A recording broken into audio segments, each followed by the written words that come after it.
yan. Walang kapaguran sa kusina si Inday. Ako maglilinis ng ng huachay.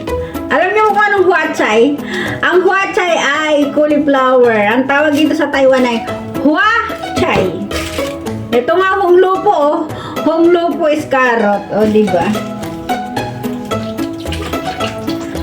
Ang cabbage ay kulichay. Ayan, tuturuan ko kayo ng Chinese. Kulichay ang tawag dito sa cabbage.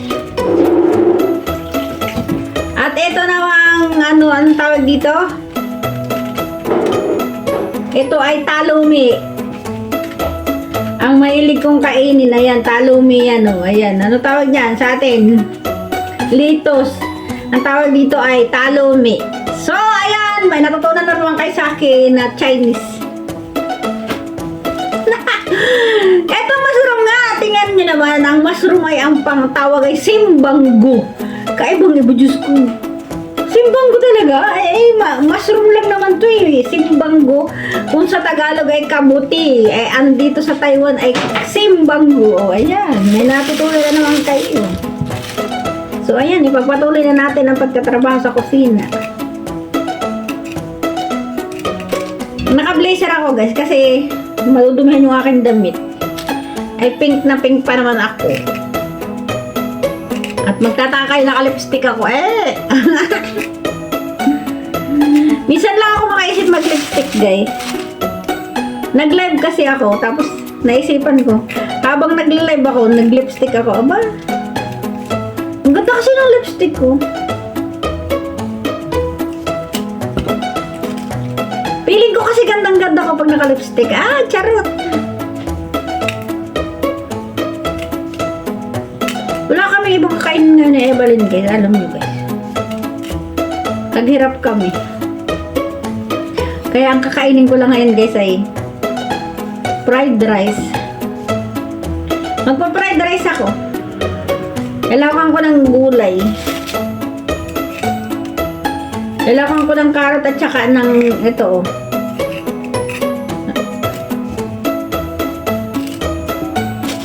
Diba, ganyan lang ang paglilinis, oh. Sa atin naman, yung iba hindi na binabaltan to, eh.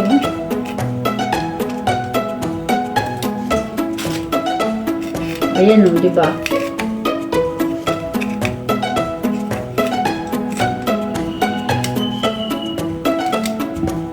Ang bilis ko maglinis, ano? Manood lang kayo sa akin. Para alam niyo kung paano paglinis ng ng cauliflower. Wala nga pala itong uod, guys. May time na malinis ang ang cauliflower.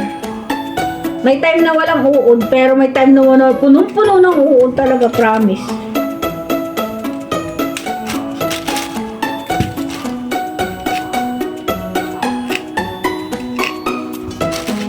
Lamig dito sa Taiwan. Kaya, ilan ang damit ko, hulaan nyo.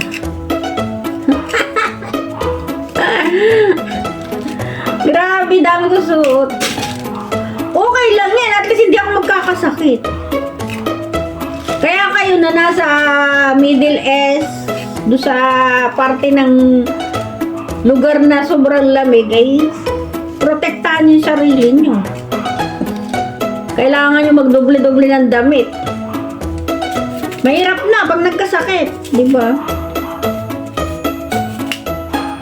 Pag nagkasakit kayo, delikado.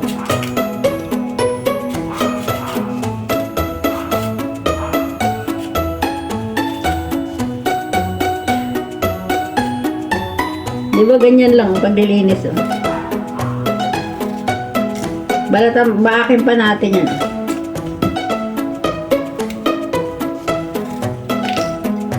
Oh. Bilis ko magtrabaho.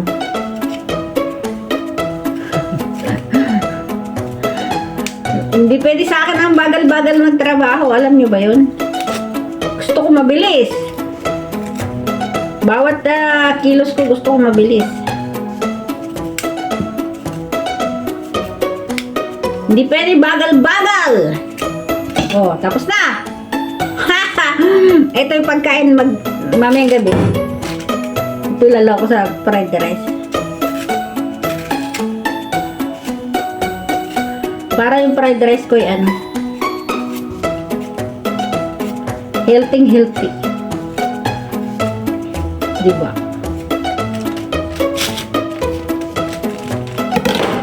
Oh, ito nga pala guys, ilala ko sa sabaw. Sa sabaw nila, ito.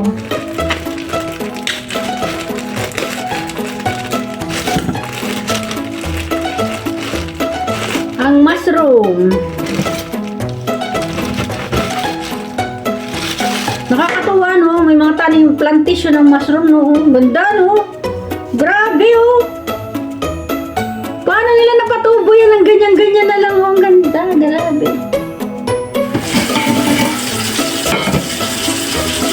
Mag-umpisa na tayo maghugas. Ang kulit naman ito, ba? Kita niyo ba? Kita niyo? Ang gulo ng kusina ko.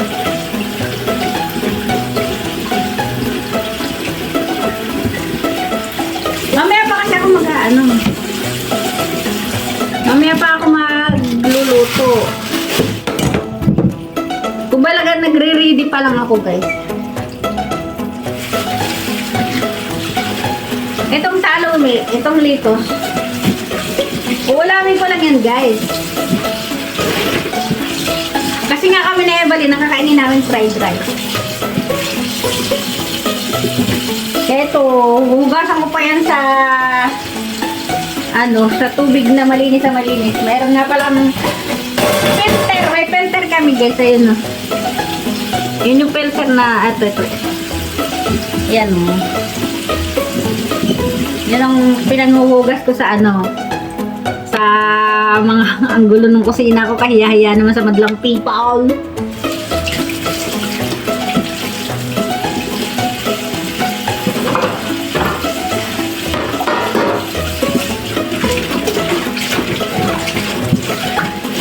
Tapos mamayang gabi ay cabbage sa uulanin.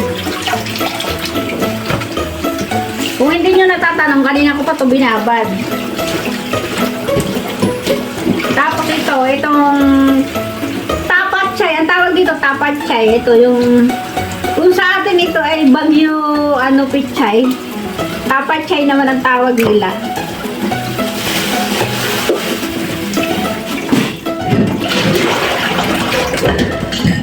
Paulit-ulit lang natin mahugasan. Pero mamaya ako to,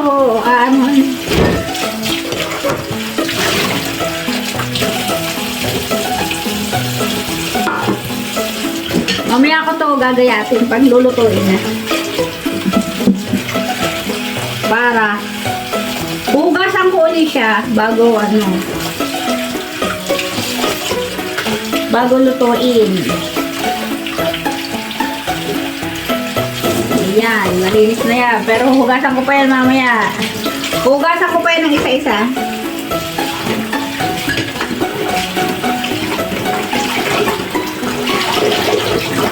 Ito pang sabaw lang to, itong tapay.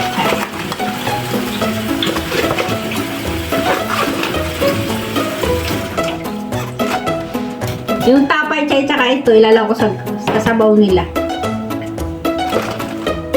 Hindi ko pa ito nahugasan. Kailangan hugasan ko to.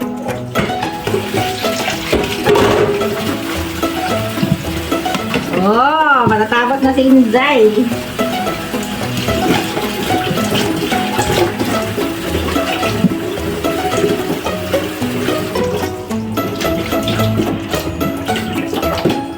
Mabilis ako magtrabaho.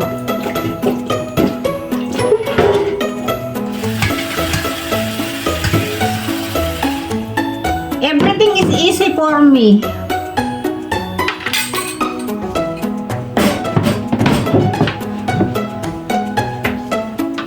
Maghihiwa ako ng pangsinangag. Kasi magsasagag ako ng kanin. Yun ang kainin namin ni Evelyn.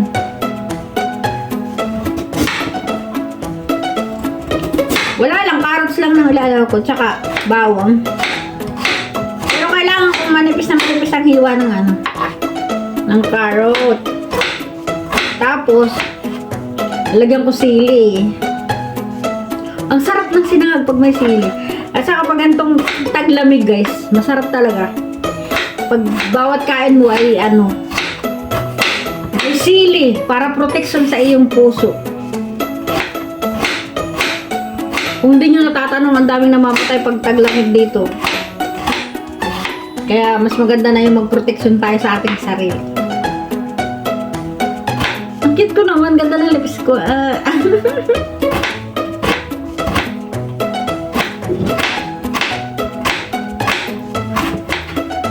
Malapit na matapos yung video.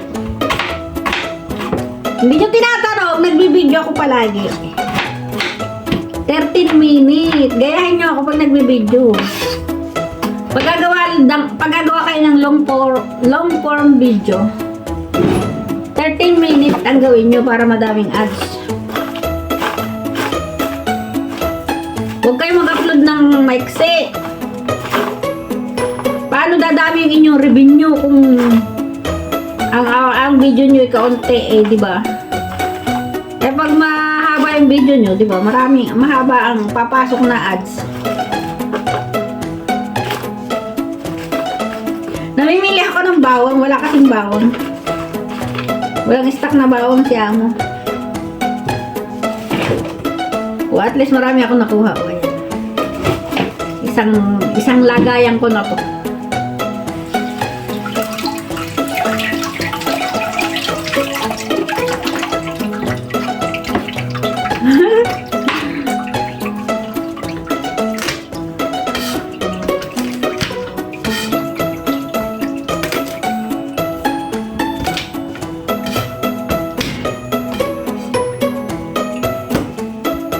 Ang bilis ko, na